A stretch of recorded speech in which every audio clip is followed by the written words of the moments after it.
Hello hello hello વિદ્યાર્થી મિત્રો, સ્વાગત છે આપ સર્વેનું ગુજરાતની ગુજરાત બોર્ડની નંબર 1 યુટ્યુબ ચેનલ એટલે કે પ્રિયસર વિદ્યાપીઠમાં. તમે જોયું કે ફિઝિક્સ, કેમેસ્ટ્રી, મેથ્સ, કમ્પ્યુટર અને પછી જે ઇંગ્લિશનું પેપર હતું આ બધા જ ને આઈએમપીમાંથી પૂછાયા. પછી કાલે આપણે એટલે કે બાયોલોજીનું જે પેપર હતું એમાં પણ બધું જ આપણી આઈએમપી, બધું જ આપણા આગાહી સેશન અને બધું જ જે હતું એ આપણી એમસીક્યુ મેરાથોનમાંથી જ પૂછાયેલું છે. તો તમે જોઈ શકો છો કે પ્રિયસર વિદ્યાપીઠ યુટ્યુબ ચેનલ પર જે આપણે લાઈવ લીધેલા હતા, લાઈવ બધા જે અહીંયા કન્સિડર કરવામાં આવ્યા હતા તે એ બધા જે લાઈવ હતા એ પેપર આપણું પૂરેપૂરું એ એમસીક્યુ જે લાઈવ લીધા હતા એ મેરાથોન કરાવડાવી હતી એમાંથી જ પૂછાયું છે. ચલો સમજો પહેલા તમને પ્રૂફ બતાવી દઉં એનું. તો આ રહ્યું આપણું પેપર. પેપરની અગર વાત કરીએ છીએ તો પેપરમાં એમસીક્યુ કે જે એમસીક્યુના 300 એમસીક્યુની મેરાથોન લીધી હતી એમાંથી જ આવ્યું હતું. તમે એ કોમેન્ટમાં તમારા જે મિત્રો છે એની પાસે જોઈ શકો છો અને આપણે પેપર સોલ્યુશન કર્યું હતું એમાંથી પણ જોઈ શકો છો.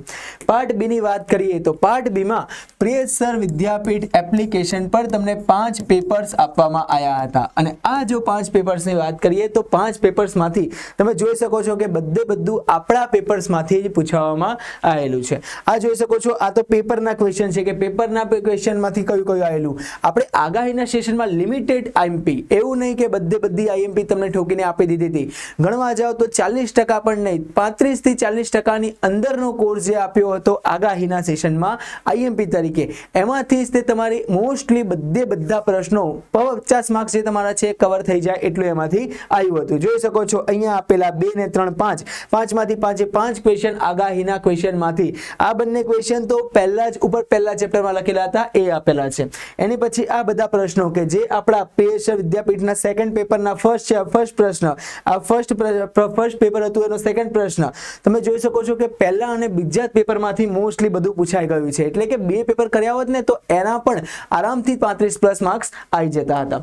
અહીંયા આગળ જોઈ શકો છો તો આ બધા માર્ક્સ રહ્યા. જોઈ શકો અહીંયા જેટલા પણ પેપર આપવામાં આવ્યા હતા પેપરમાંથી બધા જ પ્રશ્નો પૂછવામાં આવેલા છે. એની સિવાય જે આગાહીના સેશન કર્યા હતા, આગાહીમાં તમે જોઈ શકો છો આગાહીનો વિડીયો પણ અંદર છે. જે લિમિટેડ બાયોલોજીની આઈએમપી આપી હતી એમાંથી જ બધું આપવામાં આવેલું છે. એની સિવાય આગળ વાત કરીએ તો સેક્શન ડી, સેક્શન સી, તો સેક્શન સી ની અંદર પણ અમુક એવા પ્રશ્નો હતા જે બે પેપરમાં આપેલા હતા એ જ પૂછાયા છે. જોઈ શકો છો અહીંયા પણ બરાબર છે. તો હવે તમારા ફિઝિક્સ આપણે જો સિરિયલી વાત કરીએ તો કે બાયોલોજીનું પેપર આ વખતે હાર્ડ આવ્યું હતું. સિરિયલી માનો છો બધા? બાયોલોજીનું જે પેપર હતું એ આ વખતનું આપણું હાર્ડ પેપર હતું. કેમ હાર્ડ હતું? તો કે ફિઝિક્સ અને કેમેસ્ટ્રીનું પેપર એમના લેવલ કરતા, એમના સ્ટાન્ડર્ડ કરતા થોડું સહેલું આવ્યું હતું એટલા માટે. તો એટલા માટે બાયોલોજીમાં જે એમસીક્યુ હતા એ પણ ટ્વિસ્ટેડ કરીને પૂછેલા હતા. પરંતુ સવારની જે સુનામી સેશન હતો એના જ એમસીક્યુ 4 તો એવા એમસીક્યુ હતા કે જે સવારમાં જે કેલ્ક્યુલેશનના ફોર્મ્યુલા આપ્યા હતા એના એ બેઠા પૂછાયા છે. બરાબર. એની સિવાય વાત કરીએ તો જે સાયન્ટિસ્ટના નામ, ફૂલ ફોર્મ અને જે પણ બધી વિગતો આપવામાં આવી હતી સુનામીના સવારના જ સેશનમાં, કલાકના સેશનમાં, એમાંથી 10-12 એમસીક્યુ તો પૂછાઈ ગયા છે. બરાબર છે.